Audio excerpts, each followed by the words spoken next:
ఇల్లు మీది రిజిస్ట్రేషన్ ఖర్చు మాది. క్రెడాయ్ ప్రివిలేజ్ కూపన్ తగ్గించుకోండి. ఈ మెగా ధమాకా ఆఫర్ పొందండి. CREDAI Vijayawada property show.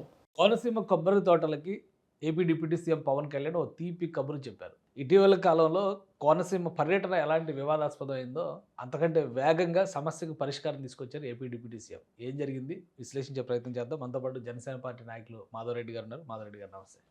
ఒక మాట చెప్పడం, దాన్ని అమలు చేయడం. దీని మధ్య కొంత గ్యాప్ ఉండొచ్చేమో.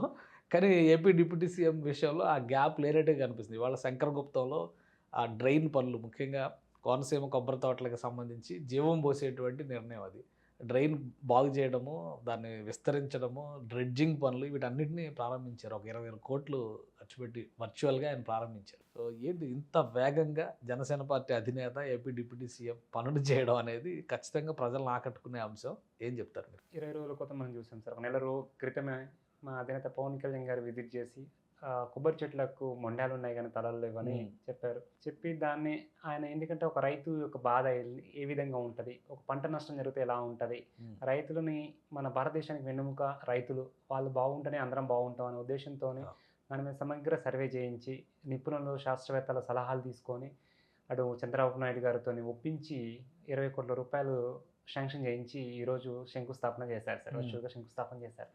అక్కడ దానికి ఏంటి అంటే వైసీపీ ప్రభుత్వంలో వాటిని మెయింటెనెన్స్ చేయకపోవడం వల్ల ఈ ప్రాబ్లమ్స్ వచ్చాయని నిపుణులు చెప్తున్నారు సార్. ఇక్కడ జరిగే నిపుణులు. ఇక్కడ ఏంటంటే అసలు ఏంటంటే రైతులు ఏ విధంగా ఉంటే బాగుంటది అనేది వైసీపీ గవర్నమెంట్‌లో విఫలమైపోయారు సార్. రైతులకు ఏం చేయాలి విఫలమైంది. కానీ మా అధినేత పవన్ కళ్యాణ్ గారు ఎక్కడికైనా విజిట్ చేశారు. ఏదైనా ఒక సమస్య తీసుకున్నారంటే వదిలిపెట్టరు. ఎందుకంటే మనం చూసాము నెల రోజుల్లోపే దాని సమస్య పరిష్కారం కూడా దొరికింది. సో ఎందుకంటే అప్పుడు ఆ సమస్య బయటికి వచ్చినప్పుడు మన తెలంగాణ నాయకులు, మా అధినేత అన్న ఉద్దేశం వేరు. కానీ మన తెలంగాణ నాయకులందరూ కూడా వేరే విధంగా తీసుకొని దాన్ని పెద్ద ఎత్తున చేశారు. ఆయన సమస్య తీసుకున్న 45, 30 రోజుల్లో 35-40 రోజుల్లో పరిష్కారం చూపారు, శంకుస్థాపన చేశారు. అదే మన తెలంగాణ నాయకులు ఈ విషయంలో కూడా ఎందుకు తీసుకోరని నా క్వశ్చన్ సార్. పవన్ కళ్యాణ్ గారు మాట్లాడేటప్పుడు కూడా చాలా విషయాలు డిస్కస్ చేశారు. అంటే రైతుల గురించి ఎందుకు నిలబడాలి అనే దాని గురించి కూడా చాలా మంచి విషయాలు మాట్లాడారు. పవన్ కళ్యాణ్ గారు అనుసరిస్తున్నటువంటి విధానాలు, కూటమి ప్రభుత్వం ఆచరిస్తున్నటువంటి పద్ధతులు ఇవి ఖచ్చితంగా జనాల్ని, రైతుల్ని ముఖ్యంగా రైతుల్ని ఎంతవరకు ప్రభావితం చేసే అవకాశం ఉంది? సో యాక్చువల్‌గా ఏంటంటే మా అధినేత పవన్ కళ్యాణ్ గారు అధికారంలో ఉన్నా, లేకపోయినా రైతులకు మేలు జరగాలని చూసే వ్యక్తి. మనం చూసుకుంటే ఒక్కొక్కసారి గవర్నమెంట్‌లో డబ్బులు లేకపోయినా కూడా, గవర్నమెంట్ పట్టించుకోకపోయినా కూడా ఆయన సొంత డబ్బులతోని కౌలు రైతులకు ఆదుకున్నారు.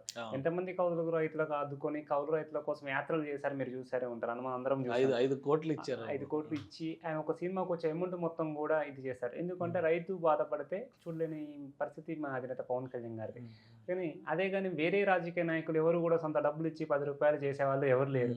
కానీ ఈ రోజుల్లో అలాంటి నాయకుడు ఆంధ్రప్రదేశ్‌కి డిప్యూటీ సీఎంగా ఉన్నారు అంటే ఆంధ్రప్రదేశ్‌లో ప్రజల యొక్క అదృష్టంగా భావించారు. కానీ పవన్ కళ్యాణ్ గారు చేసిన కామెంట్స్, లాస్ట్ టైం చేసిన కామెంట్స్ తెలంగాణలో మరి రాజకీయ దుమారంగా కూడా మారినాయి. మంత్రుల స్థాయి నుంచి పీసీసీ చీఫ్ల వరకు, విపక్ష నేతల వరకు అందరూ కూడా చాలా ఘాటుగా విమర్శించారు. సో ఎలా చూసారు తెలంగాణ జనసేన పార్టీ ఆంధ్రాలో జరుగుతున్నటువంటి విషయాలు, అధినేత చేస్తున్నటువంటి పనులు ఒక విధంగా చూస్తే, ఇటువైపు నుంచి చూస్తేనేమో తెలంగాణ నాయకులు రియాక్ట్ అవుతున్నటువంటి వైఖరి ఏ విధంగా చూస్తుంది జనసేన పార్టీ? అంటే మా అధినేత పవన్ కళ్యాణ్ గారిని మీరు గత ఇష్యూ మీద అందరూ ప్రశ్నించారు. అందులో కాంగ్రెస్ ప్రభుత్వం కానీ, కాంగ్రెస్ నాయకులు కానీ, బీఆర్ఎస్ నాయకులు కానీ ప్రశ్నించారు. మీరు ప్రతి విషయంలో కూడా కంపేర్ చేసుకోవాలి. అదే విధంగా కంపేర్ చేసుకోవాలి. పనులలో కానీ ప్రతి దాంట్లోనూ.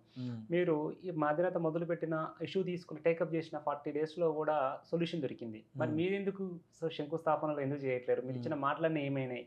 లేదా కాంగ్రెస్ నాయకులు చూసుకుంటే వచ్చి 2 సంవత్సరాలు అయింది. బీఆర్ఎస్ ప్రభుత్వం విఫలమైంది, బీఆర్ఎస్ ప్రభుత్వం అది చేసింది, ఇది చేసింది అని చెప్పారు. వచ్చిన 2 సంవత్సరాల నుంచి ఏం చేశారంటే అన్నిటి పేర్లు మార్చడం మొదలుపెట్టారు. కానీ వీళ్ళు చేసింది ఏం లేదు.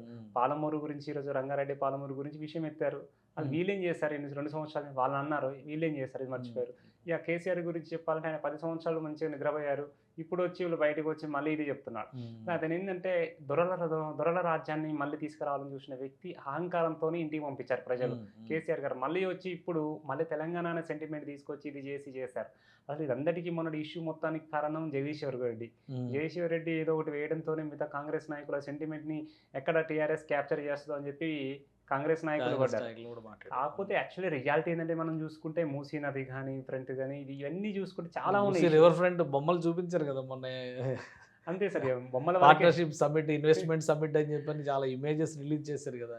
అంటే అవన్నీ కూడా ఏంటి అంటే సార్ ఓన్లీ ఏఐలో వచ్చిన ఇమేజెస్ చూపిస్తారు, అందరితో క్లోజ్ అయిపోతారు, కొత్తది వస్తుంది వెళ్ళిపోద్ది. కానీ అసలు రియాలిటీ ఏంటంటే శంకుస్థాపన చేయాలి, పనులు మొదలు పెట్టాలి సార్. దాంట్లో చిత్తశుద్ధి లేదు.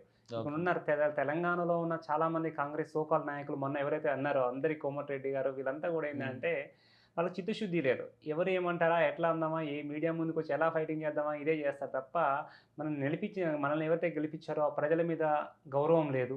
మన ప్రజలకు ఏమైనా చేద్దాం కనీసం నియోజకవర్గ స్థాయిలో, నువ్వు రాష్ట్రం మొత్తం చేయకపోయినా కొమరెడ్డి గారు ఆయన నియోజకవర్గ స్థాయిలో ప్రజలు ఏ విధంగా ఉన్నారు, ఆయన ఇబ్బంది పడుతున్నారా, రైతులు నల్గొండలో మొత్తం ఫ్లోరైడ్ సమస్యలతో చాలా ఉన్నాయి, వాటి మీద పోయిన అధ్యయనం చేద్దాము, ఏమైనా అధికారంలో ఉన్నాం కాబట్టి ఏమైనా నిపుణులను పంపిద్దాము, ప్యూరిఫైయర్స్ పెడదాము అని ఈ కొంచెం కూడా చిత్తశుద్ధి లేదు.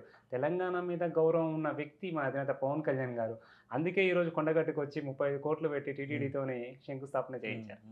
ఇప్పుడు పవన్ కళ్యాణ్ గారు ఆల్రెడీ అక్కడ పనులు ప్రారంభించారు. సో నెక్స్ట్ లెవెల్ కొన్ని హామీలు ఉన్నాయి. వాటి గురించి కూడా చాలా రోజులు డిమాండ్ ఉంది. కొబ్బరి బోర్డు గురించి, కాయర్ బోర్డు గురించి అడుగుతున్నారు. ఇంకా చాలా పరిష్కరించాల్సిన సమస్యలు ఉన్నాయి. జస్ట్ ఒక డ్రైన్ క్లియరెన్స్ మాత్రమే మొదలవుతుంది. అంటే ఒక 14 కిలోమీటర్ల మేర ఆ కాలువని బాగు చేసేటువంటి ప్రయత్నం జరుగుతుంది. సో మిగతా హామీల పరిస్థితి ఏంటి? ఇదే స్పీడ్ ఉంటుందా వాటిలో కూడా? ఖచ్చితంగా ఇదే స్పీడ్ ఉంటుందండి. ఇంకోటి ఏంటి అంటే ఈరోజు మా అధినేత పవన్ కళ్యాణ్ క్లియర్గా చెప్పారు. నాకు కొంతమంది రైతులు కొబ్బరి బోర్డు గురించి పెట్టాలి అని చెప్పి రిక్వెస్ట్ ఇచ్చారు. దాని మీద ఏ విధంగా సెంట్రల్ గవర్నమెంట్కి ప్రజెంట్ చేయాలి, వాళ్ళని ఏ విధంగా ఒప్పించాలి, దీని మీద కంప్లీట్ అధ్యయనం చేసుకొని సెంట్రల్ గవర్నమెంట్ దగ్గర ప్రపోజల్ పెడదాము, వచ్చే విధంగా ప్రయత్నం చేద్దామని చెప్పారు.